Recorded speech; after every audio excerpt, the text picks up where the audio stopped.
Ibuku mertua mengirimkan pesan. Rencana berubah. Ibu mertua, Anda tidak jadi ikut dalam perjalanan kapal pesiar. Itu hanya untuk 25 anggota keluarga terdekat. Aku terdiam. Aku hanya melakukan sesuatu yang tidak pernah dia bayangkan. Aku membatalkan kartu kredit putraku dan menghilang. Beberapa hari kemudian, ketika mereka kembali dari perjalanan keluarga mereka, tidak ada satupun yang bisa berkata-kata. Ibu mertua, aku sedang memegang ponsel ketika dunia seakan berhenti. Sebuah pesan. Hanya itu yang cukup untuk membuat 68 tahun kehidupanku runtuh seperti istana pasir. Rencana berubah. Ibu mertua, Anda tidak jadi ikut kapal pesiar. Itu hanya untuk 25 anggota keluarga terdekat. Aku membaca kata-kata itu sekali, dua kali, tiga kali, berharap huruf-huruf itu tersusun kembali, mengatakan sesuatu yang berbeda. Tapi tidak. Di sana mereka, dingin seperti baja, tajam seperti pisau di perut. Jimena, istri anakku. Wanita yang masuk ke keluargaku 15 tahun lalu dengan senyum sempurna dan kata-kata sopan. Orang yang sama yang baru saja memberitahuku, tanpa mengatakannya secara langsung, bahwa aku bukan bagian dari lingkaran terdekat. Tanganku gemetar memegang ponsel. Aku merasa udara keluar dari paru-paruku, seolah-olah dinding ruang tamuku menutupiku. Di meja makan tergeletak dua koper yang telah kusiapkan dengan penuh semangat.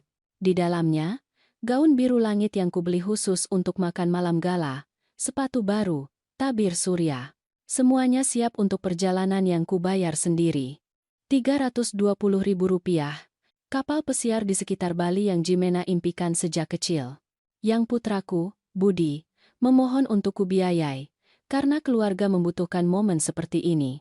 Ibu, aku atur ini karena kupikir, setelah sekian lama memberi, aku akan disertakan. Bahwa aku akan, untuk sekali ini, menjadi bagian dari lingkaran itu.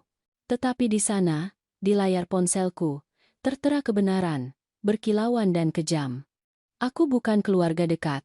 Aku adalah dompet, sumber uang, wanita tua yang menandatangani cek dan kemudian disingkirkan. Aku duduk di sofa itu, tempat aku sering mengayun-ayunkan cucu-cucuku, tempat aku menyulam taplak meja untuk rumah mereka, tempat aku menunggu panggilan telepon yang hampir tidak pernah datang. Dan sesuatu di dalam diriku, sesuatu yang telah bertahan selama bertahun-tahun karena penghinaan halus dan kata-kata yang dilumuri madu, akhirnya hancur. Aku belum menangis. Belum. Aku hanya duduk di sana, dalam keheningan yang berat, berbau kopi dingin dan harapan yang telah mati. Memegang ponsel yang baru saja mengkonfirmasi apa yang selalu kuketahui jauh di lubuk hati. Bagi mereka, aku bisa diabaikan. Tetapi yang Jimena tidak tahu, yang tidak seorang pun dari mereka bayangkan, adalah bahwa wanita pendiam ini, ibu mertua yang pengertian yang tidak pernah membuat keributan, baru saja mengambil keputusan paling kuat dalam hidupnya. Aku akan menghilang. Dan ketika mereka kembali dari perjalanan keluarga mereka, ketika mereka membuka dompet mereka dan memeriksa rekening mereka, ketika mereka mencari uang yang sudah mereka anggap sebagai hal biasa, tidak seorang pun, sama sekali tidak seorang pun, akan bisa berkata-kata. Karena kali ini, yang mengubah rencana adalah aku. Jika Anda pernah merasa tidak terlihat dalam keluarga Anda sendiri, jika seseorang pernah membuat Anda merasa bahwa Anda hanya berguna ketika Anda memberi, tetaplah sampai akhir. Kisah ini baru saja dimulai, dan apa yang kulakukan setelahnya mengubah segalanya. Berlanggananlah ke saluran ini agar Anda tidak melewatkan pengakuan seperti ini. Untuk memahami mengapa pesan itu menghancurkanku sedalam itu, aku perlu Anda tahu bagaimana aku bisa berakhir di sofa itu. Memegang ponsel yang mengkonfirmasi mimpi terburukku. Semuanya dimulai 10 tahun yang lalu, ketika aku kehilangan Rodrigo.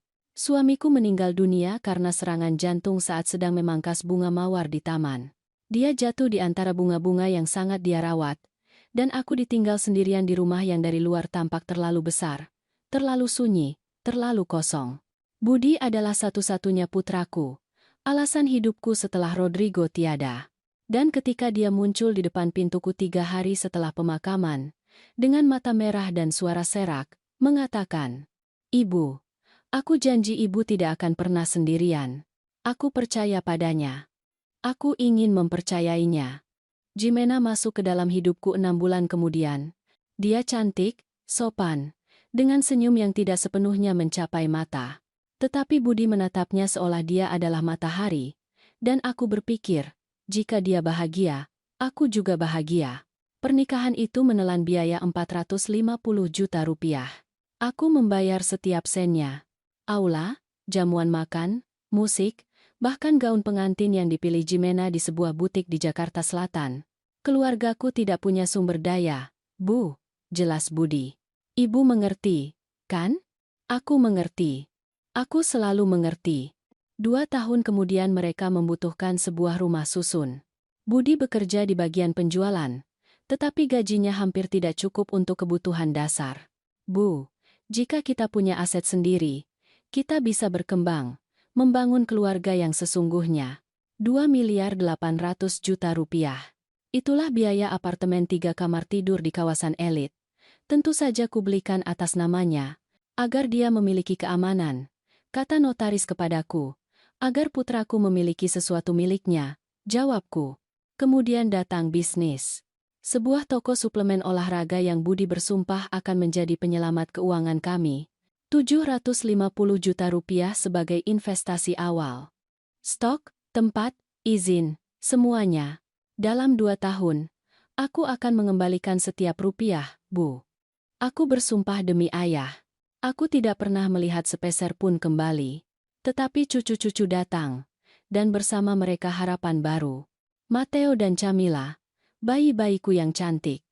Aku pikir dengan mereka segalanya akan berubah, bahwa keluarga akan bersatu, bahwa aku akan memiliki tujuan baru. Aku membelikan mereka box bayi, kereta dorong, pakaian, popok. Aku membayar dokter anak, tempat penitipan anak, kelas renang. Setiap ulang tahun adalah pesta yang aku danai. Setiap hari peringatan keluarga, akulah yang memenuhi pohon dengan hadiah. Dan tunjangan bulanan. 35 juta rupiah setiap bulan. Secara teratur, untuk membantu biaya hidup, agar Jimena tidak perlu bekerja dan bisa mengurus anak-anak. Agar putraku tidak merasakan beban tanggung jawab. Dalam 10 tahun, aku pernah menghitung. Aku menginvestasikan lebih dari 4,750 juta rupiah pada mereka. Dan apa yang kudapat sebagai imbalan? Panggilan telepon 5 menit pada hari Minggu, kunjungan wajib di hari ulang tahunku di mana Jimena memeriksa ponselnya setiap 10 detik, cucu-cucu yang memanggilku Nenek Ove, dengan jarak yang sama seperti mereka akan menyapa seorang tetangga. Tapi aku terus memberi. Karena itulah yang dilakukan para ibu, bukan? Kita memberi sampai tidak ada yang tersisa. Kita mencintai sampai kita lupa mencintai diri sendiri. Jimena tidak pernah secara terbuka kejam. Dia lebih buruk dari itu. Dia sopan. Benar. Dingin seperti marmer. Ketika aku menyarankan sesuatu, dia tersenyum. Ide yang bagus, ibu mertua. Tapi kurasa kami akan melakukannya dengan cara yang berbeda. Ketika aku datang tanpa pemberitahuan, tatapannya mengatakan semua yang tidak diucapkan mulutnya. Apa yang Anda lakukan di sini? Budi menjadi orang asing dengan wajahku. Dia membenarkan segalanya. Yah, Jimena punya karakternya sendiri. Ibu tahu bagaimana wanita zaman sekarang, Bu. Mereka mandiri. Dia lelah dengan anak-anak. Keluarganya berbeda, lebih tertutup. Selalu ada alasan. Selalu aku yang harus mengerti, beradaptasi, diam. Dan aku diam. Selama bertahun-tahun, menelan setiap penghinaan seolah-olah itu adalah pil pahit tetapi diperlukan. Sampai pesan itu datang. Sampai mereka memberitahuku, tanpa anestesi, bahwa setelah membayar kapal pesiar 320 juta rupiah, aku tidak pantas berada di sana. Bahwa aku bukan dari kalangan terdekat. Dan di sana, duduk di sofa itu dengan koper-koperku yang sudah disiapkan dan hati yang hancur, sesuatu bangkit dalam diriku. Sesuatu yang telah tertidur di bawah tahun-tahun kepatuhan dan cinta yang tidak berbalas. Kemarahan yang dingin, terukur, dan definitif. Tetapi sebelum bertindak, aku perlu memahami satu hal lagi. Aku perlu memastikan apakah ini adalah kesalahan, keputusan buruk di menit-menit terakhir. Atau apakah begitulah cara mereka benar-benar melihatku? Apa yang kutemukan 3 hari kemudian menghilangkan keraguan terakhirku. 3 hari sebelum menerima pesan itu, aku masih punya harapan. Saat itu sore hari Kamis. Aku pergi ke apartemen Budi untuk membawakan mereka semur ayam yang sudah kumasak. Semur ayam ala ibuku mertua. Resep yang sangat disukai Rodrigo. Resep yang kusimpan sebagai harta keluarga. Aku pikir Jimena akan menyukainya. Aku pikir kami bisa berbagi sesuatu. Aku menekan bel 2 kali. Tidak ada jawaban. Tetapi aku mendengar suara-suara di dalam. Tawa.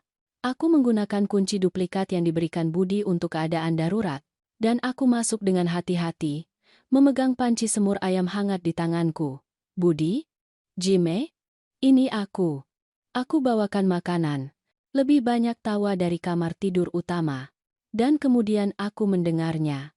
Suara Jimena, keras dan jelas, berbicara di telepon dengan pengeras suara diaktifkan. Ya ampun, Bu. Ibu tidak tahu drama apa yang harus kulakukan. Wanita tua itu ingin ikut kapal pesiar seolah dia setara dengan kita. Bisakah ibu bayangkan? 7 hari terkunci di kapal dengannya, mengikuti kita kemana-mana, memberikan pendapat yang tidak diminta siapapun. Aku membeku di ruang tamu. Panci semur ayam bergetar di tanganku. Suara ibunya menjawab dari pengeras suara. Dan apa yang kamu katakan padanya? Kami akan mengatakan padanya bahwa tidak ada tempat. Bahwa kapal pesiar itu hanya untuk 25 orang terdekat. Secara teknis itu benar, kan? Keluargaku, keluarga Budi yang penting, anak-anak, dia tidak masuk dalam kategori itu. Tawa. Mereka berdua tertawa, seolah-olah mereka berbicara tentang membatalkan majalah, bukan tentang mengecualikan wanita yang membayar setiap rupiah dari perjalanan itu. Tapi, bagaimana dengan uangnya? Tanya ibunya Jimena. Dia membayar semuanya, kan? Ya ampun, Bu, tolong. Uang itu sudah habis. Lagi pula, itu hal paling minimal yang bisa dia lakukan setelah semua yang Budi tanggung. Ibu pikir mudah punya ibu mertua seperti itu? Selalu memberi pendapat, selalu ingin berada di tengah-tengah segalanya. Aku hampir menyingkirkannya. Setelah kapal pesiar, aku akan meyakinkan Budi untuk menetapkan batasan serius, agar dia hanya berkunjung ketika kami mengundangnya, agar dia tahu tempatnya. Setiap kata adalah belati. Tetapi kalimat berikutnya membunuhku. Lagi pula, kita sudah mengambil semua yang kita bisa darinya. Apartemen atas nama Budi. Bisnisnya sudah berjalan. Jika dia menghilang besok, dia sudah memenuhi fungsinya. Kedengarannya jahat, tapi itu kebenaran. Kamu benar, Nak. Dia sudah melakukan bagiannya.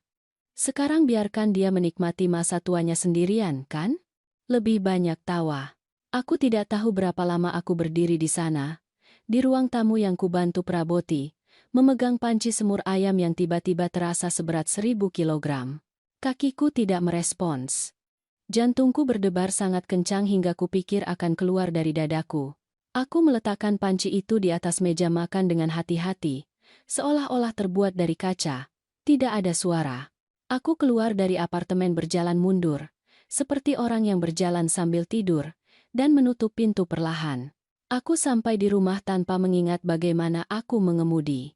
Aku duduk di tepi tempat tidurku, yang sama dengan yang kubagi dengan Rodrigo selama 30 tahun. Dan di sana, akhirnya, aku menangis. Itu bukan tangisan yang lembut.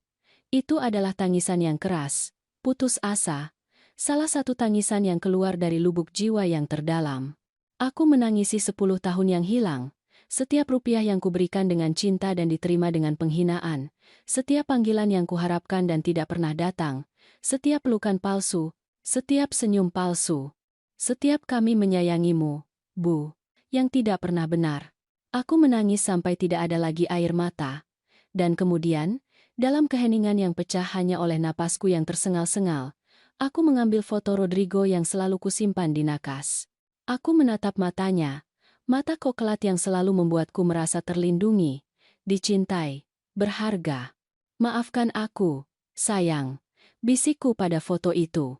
Maafkan aku karena membiarkan putra kita menjadi seperti ini, karena tidak menetapkan batasan, karena mengacaukan cinta dengan kepatuhan. Malam itu aku tidak tidur. Aku tetap terjaga, menatap langit-langit, merasakan sesuatu di dalam diriku mengeras, seperti ketika tanah liat menjadi batu bata di dalam oven. Keesokan harinya, Budi menelepon. "Ibu, apakah ibu ke rumah kemarin?" Jimena menemukan panci di meja. "Ya nak, aku membawakan semur ayam untuk kalian." "Oh, baiklah." "Hei, tentang kapal pesiar ada sedikit perubahan rencana." Dan kemudian pesan itu datang. Pesan yang akan mengkonfirmasi semua yang kudengar. Tetapi kali ini, ketika aku membaca kata-kata dingin itu, ketika kulihat bahwa putraku bahkan tidak memiliki keberanian untuk mengatakannya sendiri, sesuatu yang aneh terjadi. Aku tidak lagi merasakan sakit. Aku merasakan kejelasan, kejelasan yang dingin, tajam, sempurna seperti berlian, karena aku akhirnya mengerti sesuatu yang seharusnya kusadari bertahun-tahun yang lalu. Cinta yang diminta-minta tidak bernilai apa-apa. Rasa hormat yang dimohon-mohon adalah kebohongan. Dan keluarga yang hanya mencarimu ketika membutuhkan sesuatu bukanlah keluarga. Itu adalah bisnis. Dan aku baru saja memutuskan untuk menutup bisnis itu selamanya. Setelah membaca pesan itu, aku melakukan sesuatu yang mengejutkan diriku sendiri. Aku tidak berteriak. Aku tidak menangis. Aku tidak menelepon Budi untuk mengomelinya. Aku tidak menelepon Jimena untuk mengatakan semua yang kupikirkan. Aku hanya menjawab, "Aku mengerti. Selamat menikmati." 5 kata. Tidak lebih. Jimena membalas dalam hitungan detik. "Terima kasih atas pengertiannya, Ibu Mertua. Aku tahu Anda akan menerimanya dengan baik. Tempatnya terbatas dan kami lebih memilih sesuatu yang lebih intim." Intim. 25 orang itu intim. Aku tidak membalas. Aku hanya meletakkan ponsel di atas meja dan menatap koper-koper terbuka itu.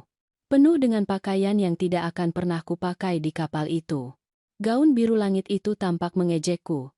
Tergantung di sana sebagai pengingat akan kenaifanku sendiri. Budi tidak menelepon. Tidak hari itu maupun hari berikutnya. Bahkan tidak ada pesan yang menanyakan kabarku. Apakah aku terluka? Apakah aku membutuhkan sesuatu? Tidak ada. Dan ketidakpedulian itu, keheningan yang dingin itu, lebih menyakitiku daripada semua kata-kata Jimena yang kejam. Karena itu mengkonfirmasi apa yang sudah kuketahui. Aku telah membesarkan seorang putra yang melihatku sebagai urusan yang harus diselesaikan. Sebagai sesuatu yang diselesaikan dengan pesan dan selesai. Selama 3 hari aku mengurung diri di rumah.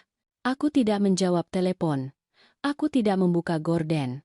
Aku hampir tidak makan. Aku duduk di remang-remang, dikelilingi oleh foto-foto keluarga yang sudah tidak ada lagi. Atau yang mungkin tidak pernah ada. Mateo kecil dalam pelukanku. Camila meniup lilin ulang tahunnya yang ketiga. Budi lulus kuliah, memelukku, mengatakan, "Aku berhasil karena ibu, Bu." Kebohongan. Semuanya adalah kebohongan yang dibungkus dalam kertas foto. Pada hari ketiga, seseorang mengetuk pintuku. Itu adalah Rina, tetanggaku. Satu-satunya teman sejatiku di dunia ini yang telah menjadi sangat sepi. "Ophelia, buka. Aku tahu kamu ada di sana. Aku tidak ingin melihatnya. Aku tidak ingin siapapun melihatku seperti ini. Hancur, kalah, habis." Tapi Rina gigih. Dia terus mengetuk sampai aku tidak punya pilihan selain membuka. Dia menatapku dari atas ke bawah. Jubah mandiku kusut, rambutku tidak disisir. Mataku bengkak karena terlalu banyak menangis. Dia tidak mengatakan apa-apa. Dia hanya masuk, menutup pintu, dan memelukku. Dan di sana, di pelukan seorang wanita yang tidak berbagi darah denganku, tetapi berbagi rasa sakitku, aku menangis lagi. Aku menceritakan semuanya. Pesan itu, percakapan yang kudengar. 10 tahun memberi tanpa menerima. Miliar rupiah yang diinvestasikan dalam keluarga yang melihatku sebagai mesin ATM. Kapal pesiar yang kubayar untuk perjalanan yang tidak kuundang. Rina mendengarkan dalam diam, memegang tanganku. Ketika aku selesai, matanya penuh air mata, tetapi suaranya sekuat baja. "Sampai kapan, Ove? Sampai kapan kamu akan membiarkan mereka memanfaatkanmu seperti ini?" "Dia putraku, Rina. Dia satu-satunya yang tersisa dariku dan Rodrigo." "Tidak," katanya, meremas tanganku. "Rodrigo meninggalkanmu lebih dari sekadar putra yang tidak tahu berterima kasih. Dia meninggalkanmu kenangan indah. Dia meninggalkanmu rumah ini. Dia meninggalkanmu tabungan. Dan yang terpenting, dia meninggalkan dirimu sendiri. Wanita kuat yang kukenal 20 tahun lalu, yang membangun bisnis bersama suaminya, yang menghadapi hidup tanpa rasa takut. Di mana Ophelia itu? Aku terdiam, karena dia benar. Di suatu titik di jalan, antara mengganti popok dan menandatangani cek, antara memohon cinta dan meminta perhatian, aku telah menghilang. Apa yang harus kulakukan? Bisikku. Bagaimana aku hidup mengetahui bahwa putraku sendiri melihatku seperti itu? Rina menatap lurus ke mataku. Hargai dirimu. Itu yang kamu lakukan. Tunjukkan pada mereka bahwa kamu bukan sumber daya. Kamu adalah seseorang. Dan, jika mereka tidak mengerti, biarkan mereka belajar hidup tanpamu. Malam itu, ketika Rina pergi, aku duduk di ruang makanku dengan buku catatan tua dan pena. Aku mulai menulis. Angka, tanggal, jumlah, apartemen, 2.800.000.000 rupiah. Bisnis, 750 juta rupiah. Pernikahan, 450 juta rupiah. Tunjangan bulanan selama 10 tahun, 4.200.000.000 rupiah. Biaya cucu, hadiah, keadaan darurat, sekitar 550 juta rupiah lebih. Total, 8.750.000.000 rupiah. Hampir 9 miliar rupiah dalam satu dekade. Aku menutup buku catatan. Aku mematikan lampu. Dan dalam kegelapan rumahku, aku membuat keputusan. Aku tidak akan menghadapi mereka. Aku tidak akan memohon cinta atau rasa hormat. Aku tidak akan menjelaskan betapa mereka telah menyakitiku. Aku akan melakukan sesuatu yang jauh lebih kuat. Aku akan menghilang. Dan ketika mereka ingin menemukanku, ketika mereka membutuhkan sesuatu, ketika mereka membuka rekening bank mereka dan melihat bahwa uang tidak lagi mengalir, maka, hanya pada saat itu, mereka akan mengerti apa yang telah mereka hilangkan. Senin jam 9 pagi. Aku masuk ke bank dengan punggung lebih tegak dari sebelumnya. Aku mengenakan setelan terbaikku. Yang abu-abu mutiara yang diberikan Rodrigo kepadaku pada hari ulang tahun pernikahan kami yang ke-20. Aku berdandan, menyisir rambut, mengenakan anting-anting mutiara. Aku perlu terlihat seperti diriku, seorang wanita dengan kekuatan untuk memutuskan, bukan korban. Selamat pagi, Ibu Ophelia, sapa Arman. Eksekutif yang menangani rekeningku selama bertahun-tahun. Ada yang bisa saya bantu? Saya perlu membatalkan beberapa kartu kredit tambahan. Kataku dengan ketenangan yang mengejutkan diriku sendiri. Arman memeriksa komputernya. Kartu atas nama putra Anda, Budi, benar? Memiliki batas 180 juta rupiah. Yang itu, batalkan semuanya. Ada keheningan yang canggung. Arman menatapku dengan kekhawatiran yang tulus. Ibu Ophelia, apakah Anda yakin?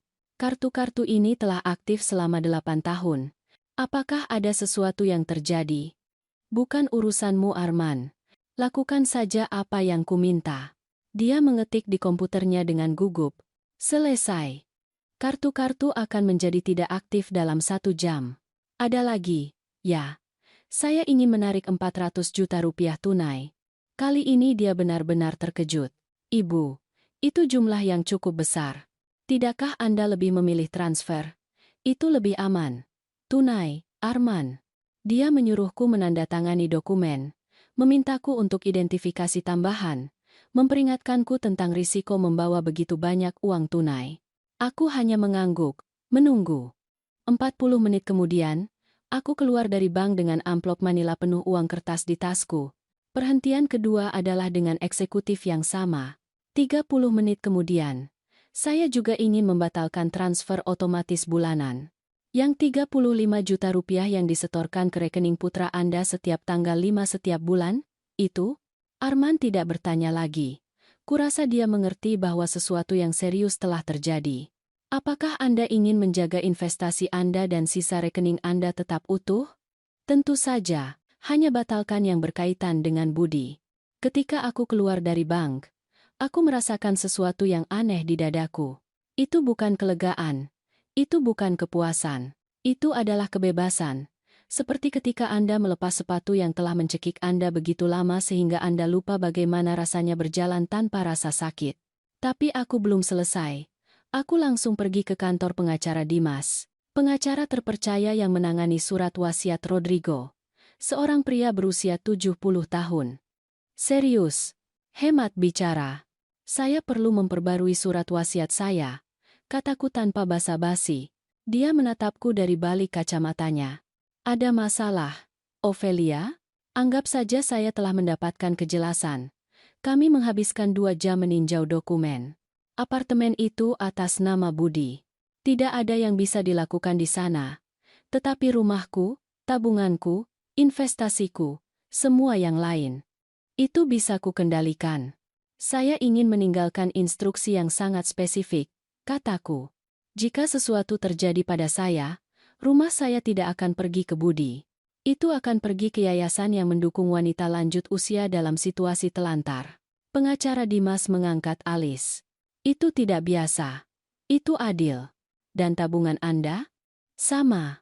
Budi sudah menerima warisannya selama hidup, lebih dari yang diterima kebanyakan anak. Aku menandatangani dokumen dengan tangan mantap. Pengacara menyiapkan salinan yang disegel yang kusimpan di kotak penyimpanan aman bank. Salinan lain ditinggalkan di kantornya, dengan instruksi yang jelas. Jika Budi bertanya tentangku, dia bisa memberinya surat yang kutinggalkan. Surat itu hanya mengatakan, "Nak, jika kamu membaca ini, itu karena kamu mencariku. Aku harap itu karena kamu khawatir, bukan karena kamu membutuhkan sesuatu. Aku pergi untuk mencari kedamaian yang tidak kutemukan dalam keluargaku sendiri. Jangan mencariku. Ketika aku siap, aku akan mencarimu. Ibumu, Ophelia." Aku keluar dari kantor pengacara merasa seperti baru saja menutup satu bab, tapi yang paling penting tersisa. Aku kembali ke rumah dan mulai berkemas, bukan koper untuk kapal pesiar. Aku meninggalkannya terbuka di atas tempat tidur, sebagai bukti kehidupan yang tidak lagi melayaniku. Aku mengemas koper lain, pakaian nyaman, sepatu datar, foto-foto Rodrigo, buku resep nenekku, dokumen pentingku. Aku menelepon Rina. "Bisakah kamu menjaga rumahku?" "Apa yang akan kamu lakukan, Ove?" "Sesuatu yang seharusnya kulakukan bertahun-tahun yang lalu. Aku akan menghilang." "Kemana kamu akan pergi?" "Ingat Pelabuhan Damai, kota kecil di Jawa tempat Rodrigo dan aku biasa berlibur?" "Ya ampun, Ove. Sudah bertahun-tahun kamu tidak ke sana." "Tepat. Tidak ada yang akan mencariku di sana. Tidak ada yang tahu bahwa aku masih memiliki kontak di tempat itu." Rina terdiam sejenak. Lalu dia berkata, "Kapan kamu pergi?" "Besok." Sebelum mereka menyadari bahwa kartu-kartu tidak berfungsi. Sebelum Budi naik ke kapal itu dan melupakanku sepenuhnya. "Bagaimana jika mereka mencarimu?" "Biarkan mereka mencari. Kamu tidak tahu apa-apa. Katakan saja pada mereka bahwa aku pergi berlibur dan akan kembali ketika aku mau." Malam itu aku mengemas detail terakhir. Aku mencabut telepon rumah. Aku memasukkan ponselku ke dalam kantong plastik, siap untuk mematikannya. Aku meninggalkan rumah bersih, seolah-olah aku akan kembali besok pagi. Tapi aku tidak akan kembali dalam waktu dekat. Dini hari Selasa, sebelum matahari terbit, aku memasukkan kedua koperku ke dalam mobil. Aku melihat rumahku untuk terakhir kalinya dari mobil Porsche. Rumah itu tempat aku menjadi istri, ibu, nenek, tempat aku bahagia dan kemudian dilupakan. Aku mengunci pintu, menyalakan mesin dan menghilang. Budi, Jimena, dan anak-anak naik kapal pesiar mereka pada hari Kamis itu. Mereka berfoto sambil tersenyum di dek, bersulang dengan jus buah yang kubayar, menikmati makan malam yang aku danai. Tetapi ketika Budi mencoba membayar minuman premium, ketika dia ingin memesan spa untuk Jimena, ketika mereka mencoba menagih biaya wisata di Lombok, semua kartu ditolak, satu demi satu. Dana tidak mencukupi. Dan aku. Sementara itu, aku berada 500 kilometer jauhnya, merasakan angin laut di wajahku dan mengingat, untuk pertama kalinya dalam bertahun-tahun, siapa diriku sebelum menjadi bank bagi keluargaku sendiri. Aku tidak berada di sana untuk melihatnya, tetapi aku membayangkannya dengan sempurna. Budi di dek kapal, Dengan kemeja linen putihnya dan kacamata hitam mahal yang kuberikan padanya saat ulang tahunnya, Jimena di sampingnya, dengan gaun pantai yang mungkin harganya lebih mahal daripada yang kuhabiskan untuk pakaian dalam setahun. Anak-anak berlarian, gembira. Keluarga Jimena mengambil foto. Bahagia. Merayakan. Merayakan perjalanan yang kubayar untuk kapal pesiar yang tidak kuundang. Aku membayangkan semuanya. Dan anehnya, aku tidak lagi merasa sakit.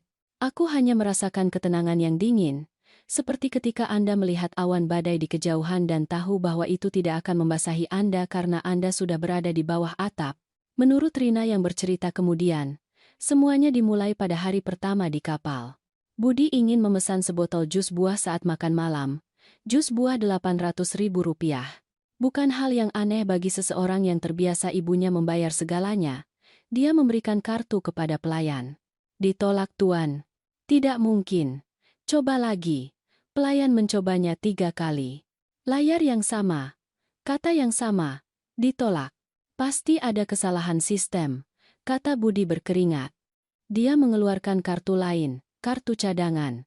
Coba yang ini. Hasil yang sama. Jimena menatapnya dari seberang meja dengan mata yang dia kenal baik. Mata yang mengatakan, "Serius? Kamu akan membuatku malu di depan keluargaku." "Permisi?" kata Budi berdiri. "Aku akan menelepon bank. Pasti ada masalah keamanan karena kita di luar negeri." Tetapi itu bukan masalah keamanan. Dia menelepon bank dari kabinnya. Rekaman otomatis memberitahunya, kartu yang berakhir dengan 48029 dan 5561 telah dibatalkan atas permintaan pemegang utama. Budi menelepon nomorku. Sekali, 2 kali, 10 kali, kotak suara, Bu. Telepon aku. Ada masalah dengan kartu. Pasti ibu membatalkan sesuatu karena kesalahan. Tolong telepon aku segera. Aku berada di Pelabuhan Damai. Dengan ponsel mati, berjalan tanpa alas kaki di pantai dan merasakan pasir di antara jari-jari kakiku. Bebas. Hari kedua kapal pesiar, Jimena ingin memesan perawatan spa, pijat batu panas, fasial, manicure, paket lengkap Rp2.500.000. Maaf Nyonya, kami membutuhkan metode pembayaran yang valid. Suamiku punya kartu kapal. Ya, tapi untuk layanan premium kami membutuhkan biaya tambahan. Dan kartu yang Anda daftarkan tidak berfungsi. Jimena harus membatalkan, di depan ibu dan saudara perempuannya, yang janji temunya sudah dikonfirmasi. Penghinaan di matanya pasti menyenangkan. Hari ketiga, wisata di Lombok, semua orang turun dari kapal dengan gembira. Keluarga Jimena menyewa tur snorkeling pribadi, Rp4 juta per orang. Budi mencoba bergabung. Bagaimana Anda akan membayar, Tuan? Kartu kredit. Dia sudah tahu hasilnya. Keluarga Jimena pergi dengan perahu pribadi. Budi, Jimena, dan anak-anak tetap di dermaga. Melihat mereka menjauh, Mateo bertanya, "Ayah, mengapa kita tidak ikut?" Dia tidak punya jawaban. Mereka akhirnya mengambil tur kelompok Rp50.000 per orang, berbagi perahu dengan 30 turis lainnya. Jimena tidak berbicara sepanjang perjalanan. Dia hanya menatap cakrawala dengan rahang tegang. Malam itu, di kabin, dia meledak. "Apa yang kamu lakukan pada ibumu? Mengapa dia membatalkan kartu-kartu itu?" "Aku tidak tahu, Jime." Dia tidak menjawab. Tidak panggilan, tidak pesan. Seolah dia menghilang. "Kalau begitu kamu harus menyelesaikannya. Kamu membuatku malu di depan keluargaku. Tahukah kamu berapa kali saudara perempuanku berkomentar bahwa kita tidak bisa membayar apa-apa? Berapa banyak tatapan kasihan yang kuterima? Dan apa yang kamu ingin aku lakukan? Aku tidak tahu di mana dia berada. Temukan dia. Dia ibumu. Demi Tuhan. Bagaimana mungkin dia menghilang begitu saja?" Budi mencoba menelepon Rina. Dia menjawab dengan suara tenang, hampir bosan. "Ophelia? Oh, ya. Dia bilang dia pergi berlibur. Dia tidak bilang kemana. Dia bilang dia butuh waktu untuk dirinya sendiri." "Waktu untuk dirinya sendiri? Serius? Tepat sekarang, Budi? Ibumu berusia 68 tahun dan tidak pernah melakukan apapun untuk dirinya sendiri. Aku pikir dia pantas mendapatkannya. Bukan? Dia bilang kapan dia kembali?" "Tidak. Dan jujur, aku tidak akan terkejut jika dia mengambil waktu selama-lamanya. Dia menutup telepon. Sisa kapal pesiar itu adalah bencana yang sunyi. Budi dan Jimena makan di bufet dasar, sementara seluruh keluarga pergi ke restoran spesialisasi. Mereka minum air sementara yang lain memesan kopi atau jus buah. Mereka tetap di kapal sementara yang lain berbelanja di pelabuhan. Dan setiap kali orang tua Jimena bertanya, yakin tidak mau ikut, tidak punya anggaran, dan penghinaan itu tumbuh. Hari terakhir, ketika kapal kembali ke pelabuhan, Budi memiliki kantung mata yang dalam. Jimena tidak berbicara dengannya selama 2 hari. Anak-anak bingung, merasakan ketegangan, tetapi tidak memahaminya. Saat mereka turun, Jimena berbisik dengan racun. Ibumu melakukan ini dengan sengaja, dan ketika kamu menemukannya, kamu harus memilih, Budi. Dia atau aku, karena aku tidak akan terus hidup seperti ini. Budi mengangguk, kalah. Dalam benaknya, aku adalah penjahat, ibu egois yang meninggalkan mereka di saat terburuk. Mereka masih belum mengerti apa-apa. Karena sementara mereka turun dari kapal itu dengan terhina dan bingung, aku berada di pelabuhan damai, minum kopi di teras rumah kecil di depan laut, melihat matahari terbit, dan merasakan sesuatu yang tidak kurasakan selama bertahun-tahun. Kedamaian. Dan itu baru permulaan. Karena apa yang akan mereka temukan ketika mereka tiba di rumah, apa yang akan mereka temukan di hari-hari berikutnya, itu benar-benar akan mengubah segalanya. Pelabuhan damai tidak berubah dalam 10 tahun. Jalanan berbatu yang sama, rumah-rumah kecil berwarna pudar oleh matahari yang sama, bau garam dan nasi goreng yang baru dibuat yang keluar dari warung saat fajar yang sama. Rodrigo dan aku datang ke sini setiap musim panas ketika Budi masih kecil, sebelum uang menjadi satu-satunya yang menyatukan kami. Aku menyewa rumah kecil 2 blok dari pantai. Rp500.000 semalam. Tidak mewah. 2 kamar, dapur dengan kompor gas, teras dengan kursi goyang rotan. Tetapi ia memiliki sesuatu yang telah hilang dari rumahku di kota selama bertahun-tahun. Keheningan. Hari-hari pertama aku hanya berjalan. Di pantai, di pinggir laut, di pasar kecil tempat para wanita menjual ikan segar dan mangga yang begitu manis hingga sarinya menetes di sikuku. Tidak ada yang mengenalku. Tidak ada yang memintaku apa-apa. Tidak ada yang berharap aku menjadi orang lain selain wanita tua yang menikmati laut. Aku tidak terlihat. Dan untuk pertama kalinya dalam hidupku, itu terasa seperti hadiah. Suatu pagi aku menemukan sebuah toko buku di sudut alun-alun utama. Itu tua, dengan papan kayu pudar yang bertuliskan, buku-buku dari laut, jendela-jendela penuh dengan novel bekas, beberapa dengan halaman menguning karena garam laut. Aku masuk lebih karena penasaran daripada alasan lain. Di dalamnya berbau kertas tua dan kopi. Rak-rak buku mencapai langit-langit, begitu penuh sehingga sepertinya buku-buku itu saling menopang. Dan di belakang meja, seorang pria tua sedang membaca dengan kacamata tebal dan cangkir berasap di tangannya. Dia mendongak ketika cahaya dari pintu masuk. "Selamat pagi, silakan masuk, anggap saja rumah sendiri." Dia berusia 72 tahun. Kuketahui kemudian, rambut putih, kerutan dalam di sekitar mata, tangan besar dan penuh bekas luka kecil. Tangan yang menceritakan kisah. Aku terus menatap buku-buku tanpa benar-benar melihatnya. Dia terus membaca, tanpa menekanku untuk membeli apapun. Keheningan yang nyaman itu adalah sesuatu yang tidak kurasakan sejak Rodrigo meninggal. Mencari sesuatu yang spesifik? Tanyanya akhirnya. Aku tidak tahu, jawabku dengan jujur. Aku hanya mencari tempat di mana tidak ada yang mengenalku. Dia mengangguk seolah itu adalah hal paling normal di dunia. Ini adalah tempat yang baik untuk itu. Aku sudah 15 tahun di sini dan masih ada hari-hari ketika orang lupa namaku. Dia membuatku tertawa. Tawa kecil, serak, tetapi nyata. "Saya Arman," katanya, mengulurkan tangan di atas meja. "Ophelia. Pertama kali di Pelabuhan Damai. Ophelia?" "Tidak. Dulu aku sering datang bertahun-tahun yang lalu. Dengan suamiku, dan sekarang Anda bepergian sendirian?" Aku ragu-ragu. Tetapi ada sesuatu di matanya, sesuatu yang hangat dan tanpa penilaian, yang membuatku ingin berbicara.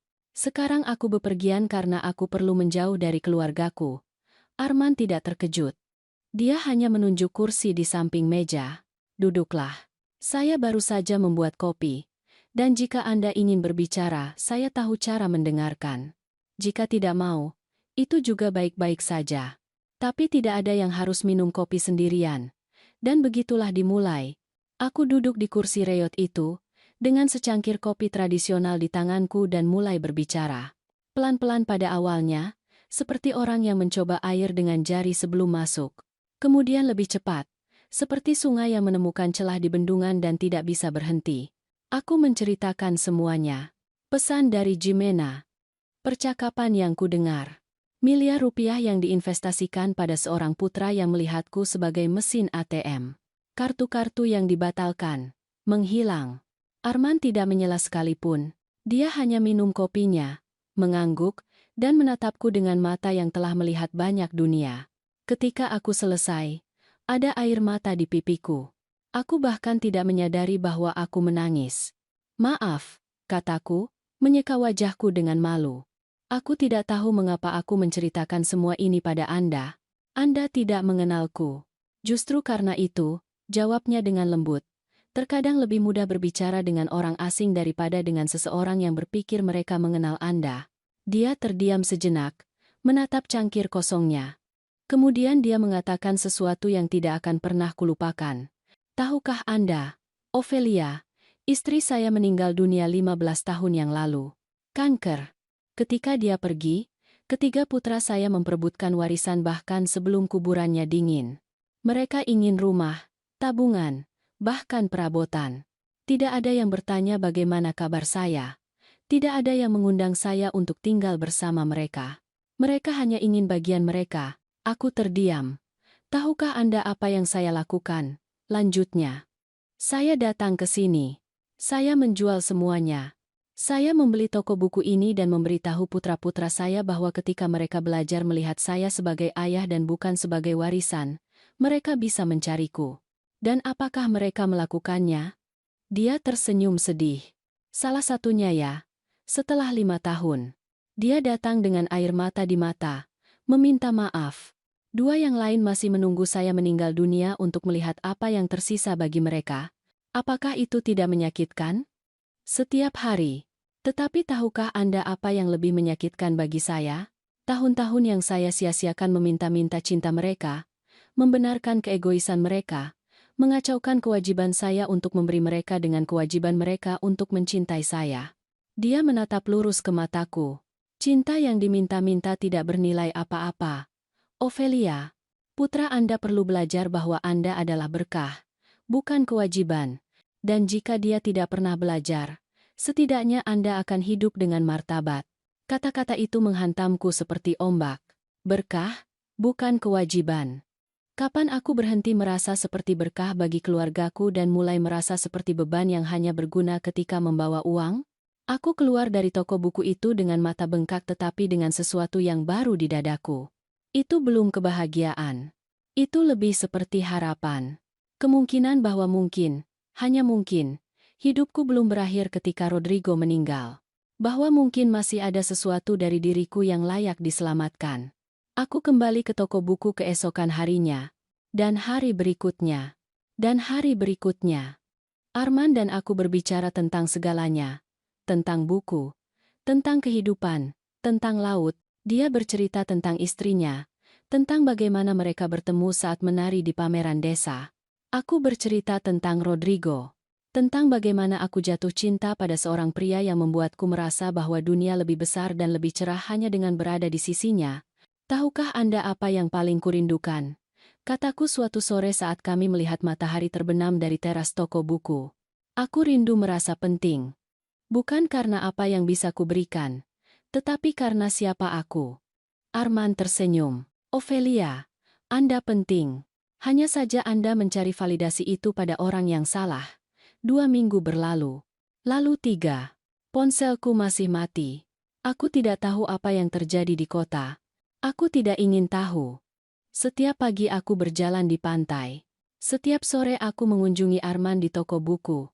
Pada malam hari aku duduk di teras rumah kecilku, mendengarkan ombak, dan menulis di buku catatan tua. Aku menulis semua yang telah kudiamkan selama bertahun-tahun. Kemarahan, rasa sakit, kekecewaan. Tetapi aku juga menulis tentang laut, tentang kopi tradisional, tentang percakapan dengan orang tua bijaksana yang mengajariku untuk melihat diriku dengan mata lain. Dan perlahan, sangat perlahan, sesuatu di dalam diriku mulai sembuh. Tapi kedamaian tidak berlangsung selamanya. Karena suatu sore, saat aku membantu Arman menata buku di ruang belakang, Rina akhirnya berhasil melacak telepon satu-satunya hotel di desa. Ove, aku menemukanmu. Dan aku perlu kamu tahu sesuatu. Budi sangat putus asa. Dia telah pergi ke rumahmu setiap hari. Bisnisnya bermasalah. Jimena membuatnya gila. Dan sekarang? Sekarang dia datang ke sana. Rina memberitahunya di mana kamu berada. Darahku membeku. Kapan dia tiba? Besok. Aku menutup telepon dengan tangan gemetar. Arman menatapku dari seberang meja. Badai sudah datang. Aku mengangguk. Kalau begitu bersiaplah, Ophelia. Karena ini akan menjadi percakapan paling penting dalam hidupmu. Budi tiba di Pelabuhan Damai keesokan siangnya. Aku melihatnya dari jendela toko buku. Truk pikap abu-abunya, yang kubantu dia beli 3 tahun lalu, mengangkat debu di jalan tanah. Dia datang sendirian. Tanpa Jimena, tanpa anak-anak. Dia parkir di depan alun-alun dan turun dengan gerakan canggung, seolah dia tidak tidur selama berhari-hari. Dia mengenakan pakaian kusut yang sama, janggut beberapa hari, kantung mata yang begitu dalam hingga terlihat seperti memar. Dia terlihat hancur. Dan untuk sesaat, hanya sesaat, hati ibuku ingin lari untuk memeluknya, mengatakan kepadanya bahwa semuanya akan baik-baik saja, untuk memperbaiki apapun yang rusak dalam hidupnya. Tetapi kemudian aku ingat pesan itu, percakapan itu, 10 tahun penghinaan yang menyamar sebagai cinta, dan aku tetap diam. Arman meletakkan tangannya di bahuku. Anda ingin saya tinggal bersama Anda? Tidak. Aku harus melakukan ini sendirian. Aku keluar dari toko buku sebelum Budi bisa melihatku di sana. Aku berjalan menuju rumah kecil yang kusewa, tahu bahwa dia akan bertanya dan seseorang akan memberitahunya di mana aku berada. Desa ini kecil. Rahasia tidak bertahan lama. Aku duduk di teras, di kursi goyang rotan, dan menunggu. Dia butuh 20 menit untuk menemukanku. Ketika dia muncul di sudut, berkeringat karena panas dan keputusasaan, pandangan kami bertemu dan aku melihat sesuatu di matanya yang tidak kuduga. Ketakutan. Ibu, katanya dengan suara serak. Ibu. Akhirnya aku menemukan ibu. Aku tidak menjawab. Aku hanya menatapnya, menunggu. Dia mendekati teras, menaiki tangga seolah-olah kakinya berat, dan menjatuhkan diri ke lantai di depanku. Dia benar-benar berlutut di sana, di papan kayu tua itu, dan mulai menangis. Maafkan aku, tolong, maafkan aku. Dia menangis seperti anak kecil, dengan isak tangis yang mengguncang seluruh tubuhnya. Dan aku tetap di sana, mengayunkan kursiku perlahan, tanpa mengatakan apa-apa, karena ada kata-kata yang perlu keluar darinya sebelum aku bisa mengatakan kata-kataku. Aku tidak tahu apa yang terjadi, katanya di antara air mata. Suatu hari kami berada di kapal pesiar dan tiba-tiba semuanya runtuh. Kartu-kartu tidak berfungsi. Ibu tidak menjawab. Ketika kami kembali, tunjangan bulanan tidak datang. Bank mengatakan padaku bahwa ibu membatalkan semuanya. Dan ibu hanya menghilang. Aku tetap diam. Bisnisnya punya utang, Bu. 85 juta rupiah yang tidak bisa kubayar. Pemasok meneleponku setiap hari. Aku harus menjual truk pikap. Aku mendapat 680 juta rupiah. Tetapi semuanya habis untuk melunasi yang paling mendesak. Sekarang kami bepergian dengan mobil tua yang hampir tidak berfungsi. Nah, itu mengejutkanku. Truk pikap yang sangat dia banggakan, dijual. Jimena marah. Dia bilang ini salahku, bahwa aku seharusnya menjaga ibu lebih baik, menjaga hubungan. Keluarganya mempermalukannya sepanjang kapal pesiar, dan ketika kami kembali, ketika mereka tahu kami tidak punya uang, mereka mulai memperlakukan kami secara berbeda. Lebih dingin, lebih jauh. Betapa ironis. Sekarang dia mengalami apa yang telah kualami selama bertahun-tahun. Anak-anak bertanya tentang ibu. Mateo bertanya mengapa nenek tidak datang menemui mereka lagi. Camila menggambar hati yang patah dan bertanya apakah dia melakukan sesuatu yang salah. Itu menyakitiku. Anak-anak tidak bersalah. Budi mendongak, dengan mata merah dan bengkak. Mengapa, Bu? Mengapa ibu pergi begitu saja? Mengapa ibu menghukum kami dengan cara ini? Dan saat itulah aku akhirnya berbicara.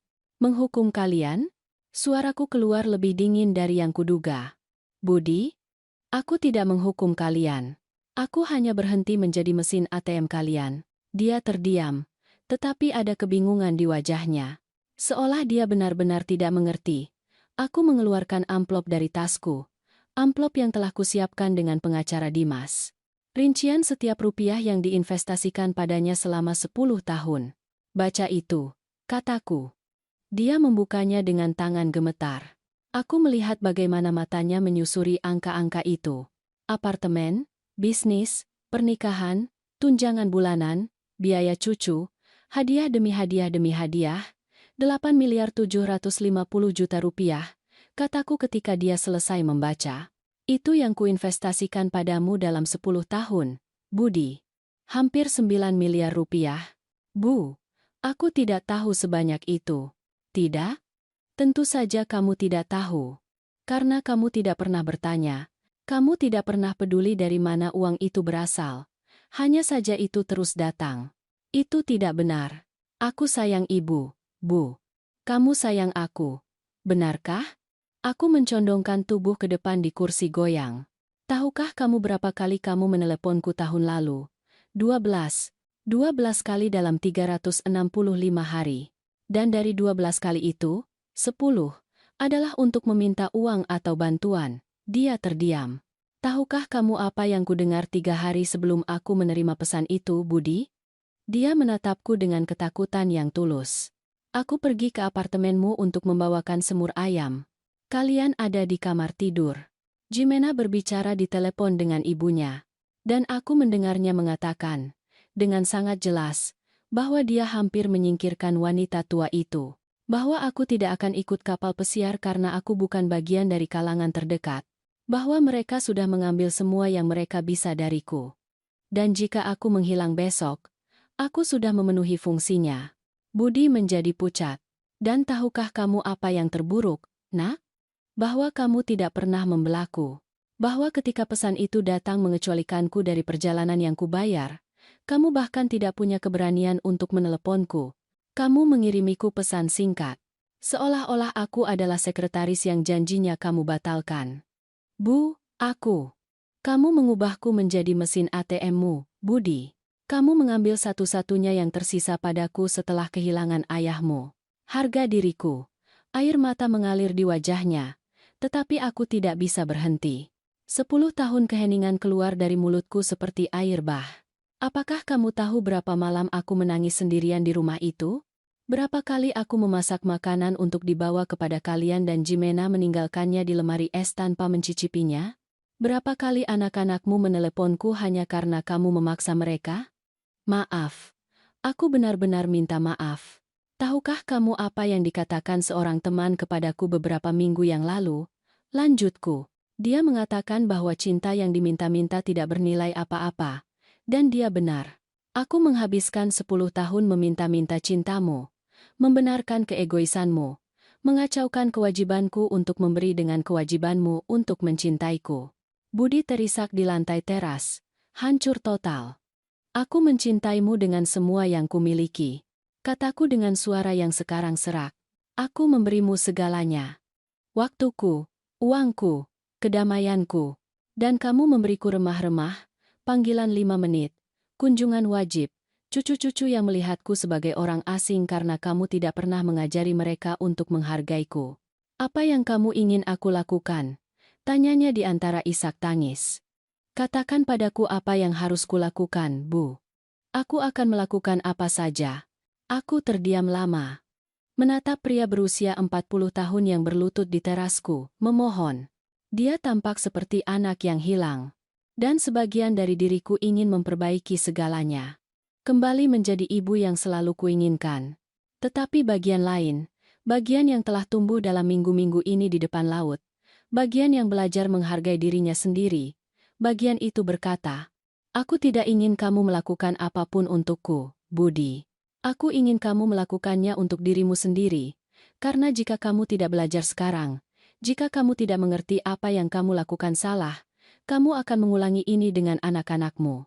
Dan suatu hari, Matteo atau Camilla akan melihatmu dengan cara yang sama seperti kamu melihatku, sebagai sumber daya, bukan sebagai seseorang. Aku tidak. Aku tidak melihat ibu seperti itu. Ya, kamu melakukannya. Mungkin tidak secara sadar, tetapi ketika kamu hanya meneleponku ketika kamu membutuhkan sesuatu, ketika kamu membenarkan setiap penghinaan istrimu, ketika kamu mengecualikanku dari perjalanan yang kubayar, ya? Kamu melihatku seperti itu. Aku bangkit dari kursi goyang. Dia masih berlutut. Aku akan kembali ke kota, kataku. Tapi bukan ke dalam hidupmu. Belum? Pertama, aku perlu kamu membuktikan sesuatu kepadaku. Apa? Bahwa kamu bisa hidup tanpa uangku. Bahwa kamu bisa menopang keluargamu dengan kemampuanmu sendiri. Bahwa kamu bisa mengajari anak-anakmu bahwa nenek mereka adalah seseorang yang pantas dihormati, bukan dompet berkaki. Dan jika aku melakukannya, jika aku berubah, maka mungkin, hanya mungkin, kita bisa membangun kembali sesuatu. Tapi itu akan menjadi sesuatu yang berbeda. Karena aku bukan lagi ibu yang menanggung segalanya. Sekarang aku adalah wanita yang hanya menerima apa yang pantas ku terima. Aku meninggalkannya di sana, di teras, menangis seperti yang belum pernah kulihat dia menangis. Aku masuk ke rumah kecil, menutup pintu, dan bersandar padanya, gemetar. Itu adalah percakapan paling sulit dalam hidupku, tetapi juga yang paling diperlukan. Budi tinggal di Pelabuhan Damai 2 hari lagi, bukan di rumah kecilku. Aku mengatakan kepadanya bahwa jika dia ingin berbicara denganku, kami akan bertemu di tempat umum. Aku tidak akan lagi membiarkan dia menginvasi ruangku, kedamaianku, tempat perlindungan kecilku di samping laut. Kami bertemu di alun-alun, di pinggir laut, di warung makan Burina. Percakapan singkat, canggung, penuh keheningan berat yang tidak seorang pun dari kami tahu bagaimana mengisinya. Dia menceritakan hal-hal yang sudah ku ketahui, tetapi lebih menyakitkan datang dari mulutnya. Bisnisnya berada di ambang penutupan. Tanpa tunjangan bulanan yang kusetorkan, tidak cukup untuk menutupi biaya. Dia harus memecat 2 karyawan. Pemasok mengancam akan menuntutnya. Jimena menyalahkannya untuk segalanya. Ibumu meninggalkan kita karena salahmu. Kamu membiarkannya pergi. Kamu membawa kita ke masalah ini. Mereka bertengkar setiap malam. Di depan anak-anak, teriakan telah menjadi bagian dari rutinitas. Keluarga Jimena mulai menjauh. Mereka tidak lagi mengundang mereka ke pertemuan. Mereka tidak lagi menjawab panggilan dengan kehangatan yang sama. Karena tanpa uang, tanpa penampilan sukses, Budi dan keluarganya tidak lagi menarik. Aku merasa sendirian, Bu, katanya suatu sore saat kami melihat matahari terbenam dari pinggir laut. Jimena menatapku seolah aku gagal. Anak-anak merasakan ketegangan, tetapi tidak mengerti apa yang terjadi. Dan aku tidak tahu bagaimana memperbaiki ini. Aku ingin mengatakan kepadanya bahwa uang tidak memperbaiki segalanya, bahwa dia belajar pelajaran itu dengan cara yang paling sulit. Tetapi aku tetap diam. Karena ada pelajaran yang perlu dia temukan sendiri. Pada hari ketiga, ketika dia hendak pergi, dia mencariku di toko buku. Arman bersamaku, menata buku di rak. Ketika Budi masuk, Arman menatapku seolah bertanya apakah dia harus pergi. Aku menggelengkan kepala. Aku butuh saksi untuk percakapan ini. Aku butuh orang lain untuk mendengar apa yang akan terjadi. Bu, kata Budi.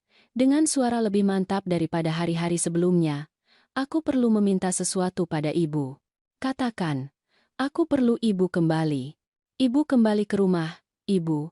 Kita kembali seperti dulu. Ada keheningan panjang, begitu lama hingga aku mendengar jam dinding berdetak. Seperti dulu? Ulangku perlahan. Maksudmu ketika aku memberi segalanya dan kalian mengambil tanpa mengucapkan terima kasih? Ketika kalian meneleponku hanya ketika kalian membutuhkan sesuatu, ketika kalian mengecualikanku dari perjalanan yang kubayar. Tidak, Bu. Maksudku ketika kita adalah keluarga. Budi, kataku, dan suaraku terdengar lelah. Kita tidak pernah menjadi keluarga. Aku adalah bank, dan kalian adalah pelanggan. Itu tidak adil. Tidak adil? Aku merasakan kemarahan yang telah kukendalikan selama berhari-hari mulai naik. Tahukah kamu apa yang tidak adil? Menginvestasikan hampir 9 miliar rupiah pada seorang putra yang tidak bisa meneleponmu seminggu sekali hanya untuk menanyakan kabarmu. Itu tidak adil. Budi menunduk. Aku akan mengajukan pertanyaan padamu, lanjutku, dan aku ingin kamu benar-benar jujur. Kapan terakhir kali kamu bertanya bagaimana kabar saya? Bukan kesehatanku, bukan uangku. Saya, perasaan saya, impian saya, kesepian saya. Dia terdiam, berpikir, mencari dalam ingatannya. Dia tidak menemukan apa-apa. Kamu tidak ingat, kan? Suaraku serak. Mengapa kamu tidak pernah bertanya? Dalam 10 tahun, Budi. 10 tahun sejak ayahmu meninggal, dan aku ditinggal sendirian di rumah besar itu. Kamu tidak pernah bertanya apakah aku merasa sendirian. Apakah aku merindukan seseorang? Apakah aku membutuhkan teman yang tidak harus kubeli dengan cek? Bu, aku. Biarkan aku selesai. Aku mengangkat tangan. Ketika ayahmu meninggal, kamu bilang aku tidak akan pernah sendirian. Kamu ingat. 3 hari setelah pemakaman, kamu berjanji padaku, dan aku percaya padamu. Air mata mulai mengalir di pipiku. Tapi aku sendirian, nak. Sangat sendirian. Di rumah yang terasa terlalu besar, terlalu sunyi, terlalu kosong. Dan aku pikir jika aku terus memberi, jika aku terus berguna, mungkin hari-hari tidak akan terasa begitu kosong. Mungkin kalian akan meneleponku lebih sering. Mungkin kalian akan benar-benar mencintaiku. Budi juga menangis sekarang. Tetapi cinta tidak bekerja seperti itu. Tidak bisa dibeli dengan apartemen atau tunjangan bulanan. Tidak bisa diminta-minta dengan hadiah atau cek. Itu diberikan secara bebas atau tidak bernilai apa-apa. Maaf, Bu. Aku benar-benar minta maaf. Aku tahu. Tapi tidak cukup hanya merasa. Kamu perlu mengerti apa yang kamu lakukan salah. Kamu perlu belajar bahwa aku adalah seseorang, bukan solusi untuk masalahmu. Aku menyeka air mata dengan punggung tangan. Tahukah kamu apa yang telah kutemukan dalam minggu-minggu di sini? Aku telah menemukan bahwa aku bisa bahagia tanpamu.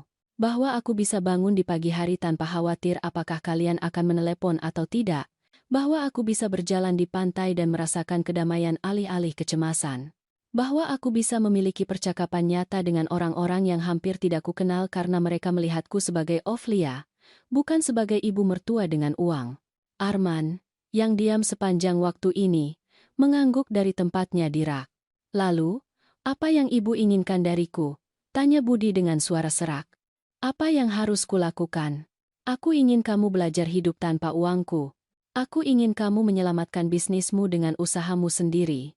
Aku ingin kamu mengajari anak-anakmu bahwa nenek mereka adalah seseorang yang pantas dicintai, bukan mesin yang mengeluarkan uang kertas. Dan jika aku tidak bisa, jika aku gagal, maka kamu akan gagal. Dan kamu akan belajar. Karena begitulah cara kita tumbuh, Budi, jatuh dan bangkit kembali. Bukan menunggu orang lain menopangmu selalu. Aku mengeluarkan amplop dari tasku, amplop lain. Yang ini lebih tebal. Ini, kataku menyerahkannya. Ini adalah dokumen notaris. Ini adalah rincian lengkap dari semua yang kuinvestasikan padamu. Setiap rupiah, setiap tanggal, setiap konsep. Dia membukanya dengan tangan gemetar. Halaman demi halaman angka, kwitansi, transfer. Aku tidak memberikannya kepadamu untuk menagihnya. Jelasku, aku memberikannya agar kamu melihatnya. Agar kamu mengerti besarnya apa yang kamu terima. Dan agar suatu hari, ketika Matteo atau Camilla meminta sesuatu darimu, kamu mengingat ini, dan tidak membuat kesalahan yang sama yang kubuat denganmu. Kesalahan apa? Memberimu segalanya tanpa mengajarimu untuk menghargainya. Menyelesaikan semua masalahmu tanpa membiarkanmu belajar. Mencintaimu begitu banyak hingga aku lupa mengajarimu untuk mencintai kembali. Budi memeluk amplop itu ke dadanya. Menangis. Aku akan berubah, Bu. Aku janji. Aku akan menjadi lebih baik. Jangan berjanji padaku. Kataku lembut. Berjanjilah pada dirimu sendiri, dan pada anak-anakmu. Karena merekalah yang akan hidup dengan pria yang akan kamu jadi. Dia tetap di sana, berdiri di tengah toko buku. Memegang amplop itu seolah itu adalah hal terberat di dunia. Dan mungkin memang begitu. Karena beban rasa bersalah, beban memahami betapa banyak kerusakan yang kamu lakukan tanpa menyadarinya, beban itu tidak diukur dalam kilogram. Itu diukur dalam malam tanpa tidur dan dalam tatapan ke cermin yang menunjukkanmu masih orang asing. Ibu akan kembali? Tanyanya akhirnya.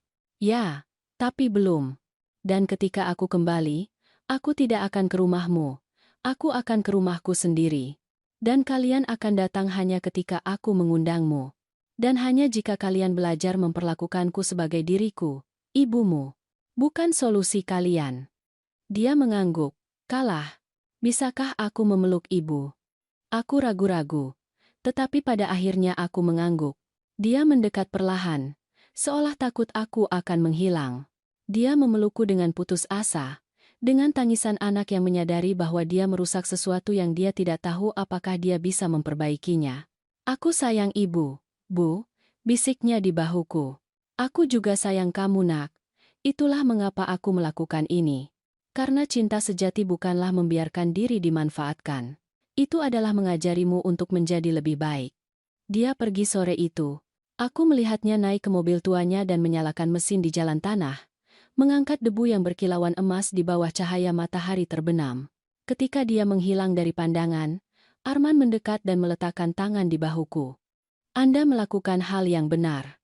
Ophelia. Lalu, mengapa begitu sakit? Karena cinta selalu sakit ketika harus memilih antara hati dan martabat. Tetapi Anda memilih dengan baik.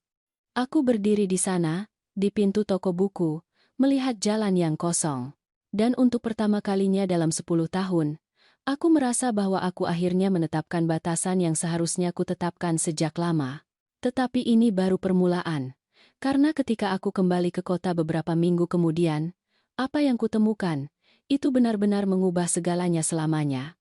Aku kembali ke kota 6 minggu kemudian. Aku tidak memberitahu, aku tidak menelepon. Hanya suatu hari aku bangun di pelabuhan damai. Aku melihat laut dan tahu bahwa sudah waktunya untuk kembali. Bukan karena aku merindukan mereka, tetapi karena aku akhirnya siap menghadapi hidupku dengan kekuatan yang kutemukan di samping ombak. Arman mengantarku di alun-alun, dengan pelukan panjang dan buku yang dibungkus kertas koklat. Untuk di jalan, katanya. Dan agar Anda ingat bahwa Anda akan selalu punya teman di sini, apakah kita akan bertemu lagi? Jika Anda mau. Tetapi bukan lagi sebagai wanita yang melarikan diri, tetapi sebagai wanita yang memilih untuk tinggal bersama dirinya sendiri. Aku mengemudi 5 jam kembali dengan jendela terbuka, membiarkan angin menerpa rambutku, merasa lebih hidup dari sebelumnya.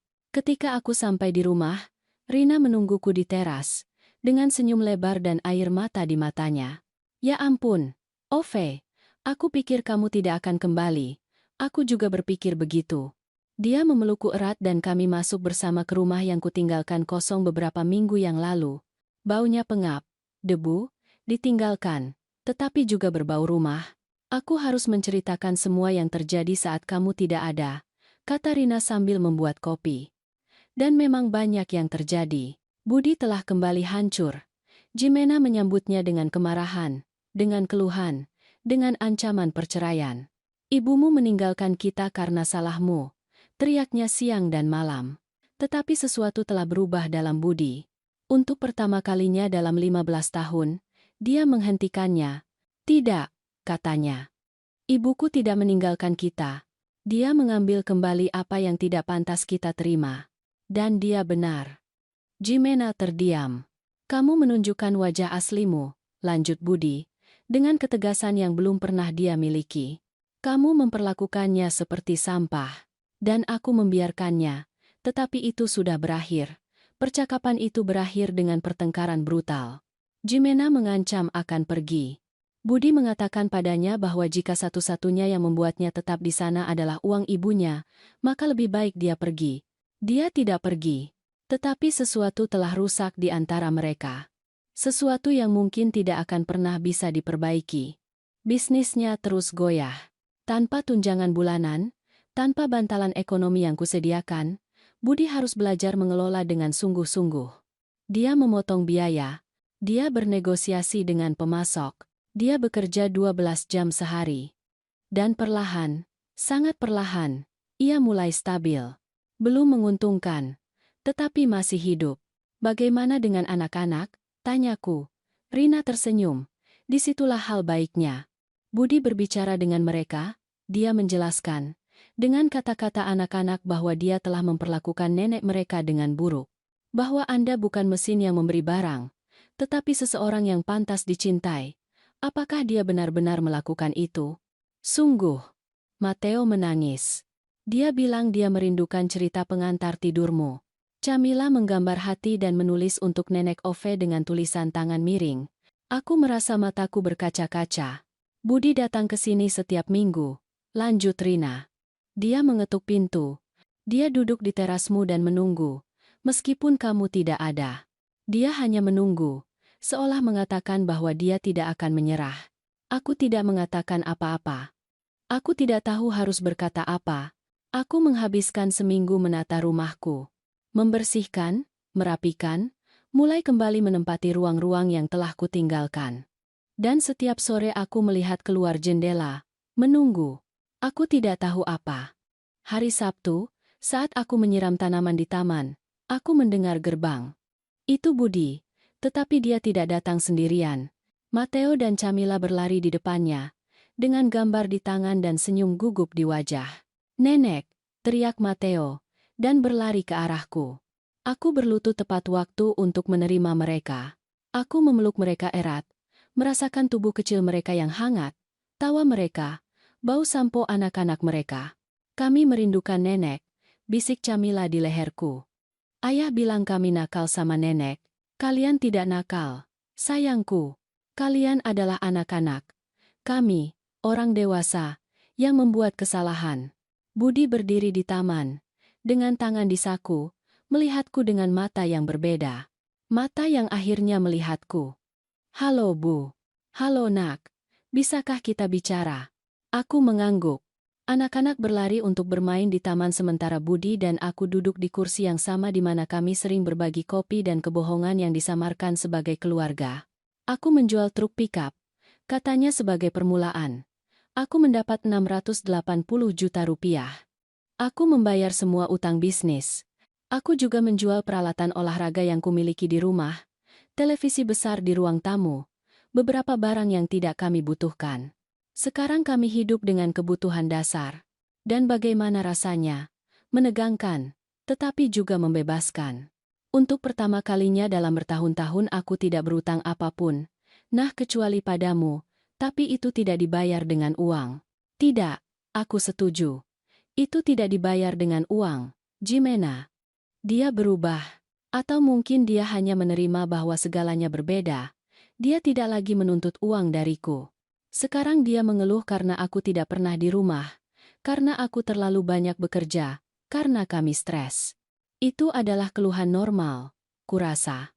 Keluhan pernikahan, bukan mitra bisnis. Dan bagaimana kabarmu? Dia terdiam lama. Lelah, takut, tetapi juga bangga. Untuk pertama kalinya dalam hidupku aku membangun sesuatu dengan tanganku sendiri, tanpa uang ibu, tanpa jalan pintas. Dan itu menyakitkan Bu. Sangat menyakitkan tetapi itu milikku. Aku tersenyum. Itu adalah senyum sedih. Tetapi nyata. Itu saja yang kuinginkan, nak. Agar kamu belajar menopang dirimu sendiri. Anak-anak bertanya tentang ibu setiap hari. Matteo ingin ibu mengajarinya cara membuat sate ayam seperti yang ibu lakukan dengannya ketika dia masih kecil. Camilla ingin ibu membacakan cerita sebelum tidur. Dan kamu? Apa yang kamu inginkan? Dia menatap lurus ke mataku. Aku ingin mendapatkan ibuku kembali. Bukan bangku. Ibuku, wanita yang mengajariku naik sepeda. Yang menyembuhkan lututku yang tergores. Yang memelukku ketika aku mimpi buruk. Ibu yang itu. Air mata mengalir di pipiku. Ibu yang itu tidak pernah pergi. Budi. Dia hanya bersembunyi di balik semua tagihan dan cek. Tetapi dia membutuhkanmu untuk mencarinya. Bukan uangnya. Dia. Maaf. Untuk semuanya. Untuk 10 tahun yang hilang. Karena tidak melihat ibu. Karena menggunakan cinta ibu seolah itu tak terbatas dan tidak bisa dihancurkan. Cinta ibu tak terbatas. Kataku lembut. Tetapi itu tak bisa dihancurkan. Dan kamu hampir merusaknya, nak. Hampir. Hampir? Hampir. Tapi aku di sini. Terluka, lelah, berbeda. Tapi aku di sini. Budi berlutut di depanku, seperti yang dia lakukan di Pelabuhan Damai. Bisakah kita mulai dari awal? Tidak seperti sebelumnya, tetapi sebagai sesuatu yang baru. Sesuatu yang lebih sehat. Sesuatu yang nyata. Kita bisa mencobanya, kataku akhirnya. Tetapi dengan aturan. Apapun itu. Kalian datang ketika aku mengundangmu. Bukan ketika kalian membutuhkan sesuatu. Kalian meneleponku setidaknya seminggu sekali. Hanya untuk berbicara. Tidak ada uang. Tidak ada bantuan. Hanya untuk bertanya bagaimana kabar saya. Dan anak-anak? Cucu-cucu mengunjungi saya karena mereka ingin. Bukan karena kamu memaksa mereka. Setuju. Dan jika Jimena memperlakukanku lagi seperti dia memperlakukanku. Jika dia berbicara tentang aku seperti yang dia lakukan waktu itu tidak akan terjadi. Dia menyela. Aku sudah berbicara dengannya. Aku menjelaskan padanya bahwa jika dia tidak bisa menghormati ibuku, maka kita akan memiliki masalah serius. Aku mengangguk. Aku belum sepenuhnya percaya. Tetapi itu adalah permulaan. Bulan-bulan berikutnya terasa aneh, seperti belajar berjalan setelah kecelakaan. Canggung, menyakitkan, tetapi perlu. Budi menelepon setiap hari Rabu dan Minggu, hanya untuk berbicara. Dia bercerita tentang bisnis, tentang anak-anak, tentang kemenangan kecil dan kekalahan besar. Dan aku bercerita tentang tamanku, tentang jalan-jalan pagiku, tentang teman-teman baruku di klub membaca yang kutemukan. Cucu-cucu datang pada hari Sabtu. Tidak setiap Sabtu, tetapi cukup sering. Dan ketika mereka datang, rasanya berbeda. Mereka memelukku dengan erat. Mereka menceritakan hal-hal mereka. Mereka meminta cerita, resep, waktu, bukan hadiah, waktu. Jimena. Jimena tetap dingin, tetapi dingin dengan sopan. Tidak ada lagi penghinaan di matanya. Mungkin ketakutan. Ketakutan bahwa aku akan menghilang lagi dan pernikahannya tidak akan bertahan. 6 bulan setelah kepulanganku, Budi mengetuk pintuku pada suatu sore Selasa. Dia membawa amplop. Apa ini? Tanyaku, mengambilnya. Buka. Di dalamnya ada cek. Senilai 50 juta rupiah. Ini adalah pembayaran pertama, katanya dengan suara gemetar. Aku tahu itu tidak banyak. Aku tahu itu bahkan tidak menutupi 1% dari utangku padamu. Tapi ini milikku. Aku mendapatkannya dengan pekerjaanku. Dan aku ingin mulai mengembalikan, bukan uangnya, tetapi martabat. Membuktikan bahwa aku bisa menjadi putra yang pantas ibu dapatkan. Aku menatap cek itu dengan air mata di mata. Aku tidak menginginkannya, kataku akhirnya. Apa? Aku merobek cek itu menjadi potongan-potongan. Aku tidak ingin uangmu, Budi. Aku tidak pernah menginginkan uang kembali. Yang kuinginkan adalah rasa hormat, cinta, waktu, dan itu sudah kamu berikan padaku. Dia menangis, dan aku menangis bersamanya. Karena akhirnya, setelah begitu banyak rasa sakit, begitu banyak keheningan, begitu banyak jarak, kami belajar menjadi keluarga sejati. Setahun kemudian, aku menerima telepon dari Arman. Ophelia, saya punya proposal untuk Anda. Katakan, toko buku ini berkembang. Saya butuh bantuan. Dan saya pikir, apakah Anda ingin menjadi mitra saya? Aku terdiam, merasakan jantungku berdebar kencang. Anda tidak perlu memutuskan sekarang, lanjutnya. Tapi pikirkanlah.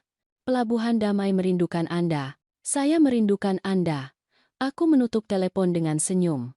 Aku berbicara dengan Budi malam itu. Aku menceritakan proposal itu. Ibu akan pergi lagi. Tanyanya dengan ketakutan dalam suara.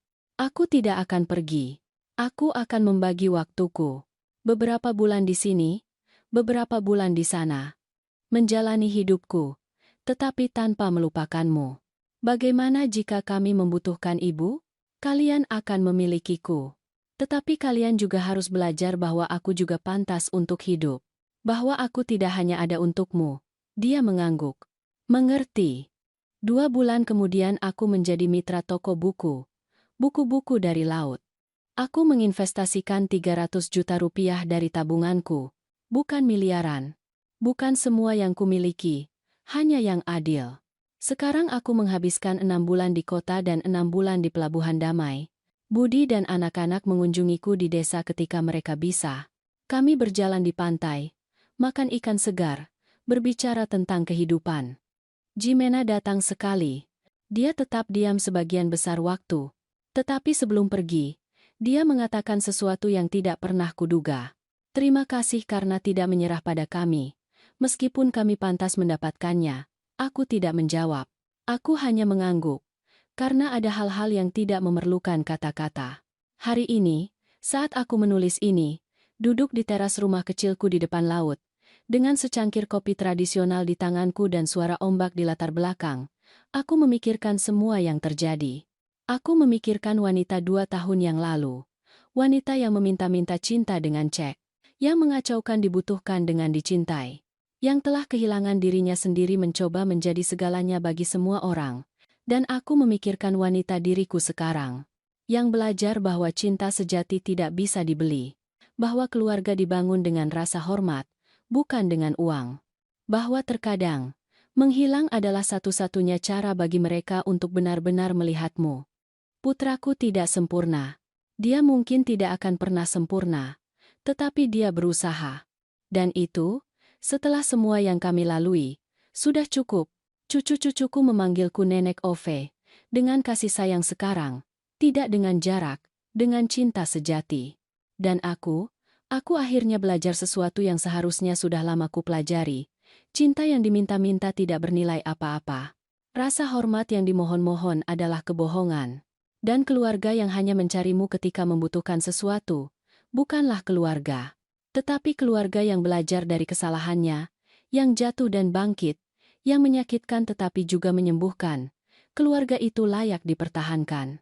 Dan yang paling penting dari semuanya, aku belajar bahwa aku juga layak dipertahankan.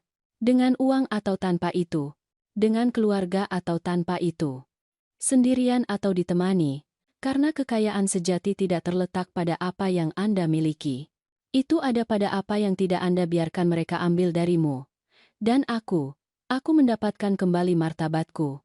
Dan itu tidak ternilai harganya. Kisah ini menyentuh hatiku, karena aku tahu banyak dari Anda telah mengalami hal serupa. Anda telah memberikan segalanya untuk keluarga Anda dan menerima remah-remah sebagai gantinya. Anda telah mengacaukan dibutuhkan dengan dicintai. Jika pengakuan ini menyentuh hati Anda, jika Anda melihat diri Anda tercermin dalam Ophelia, tinggalkan komentar yang menceritakan dari mana Anda melihat kami. Kami senang mengetahui bahwa kata-kata ini mencapai Anda. Berikan suka jika Anda percaya bahwa cinta sejati dimulai dengan mencintai diri kita sendiri. Dan berlanggananlah untuk terus berbagi kisah hidup seperti ini. Kisah-kisah yang menyakitkan, tetapi juga menyembuhkan. Karena terkadang, pelajaran terbaik datang terbungkus dalam luka terdalam. Sampai jumpa di kisah berikutnya. Jaga diri baik-baik. Dan ingat, Anda juga layak dipertahankan.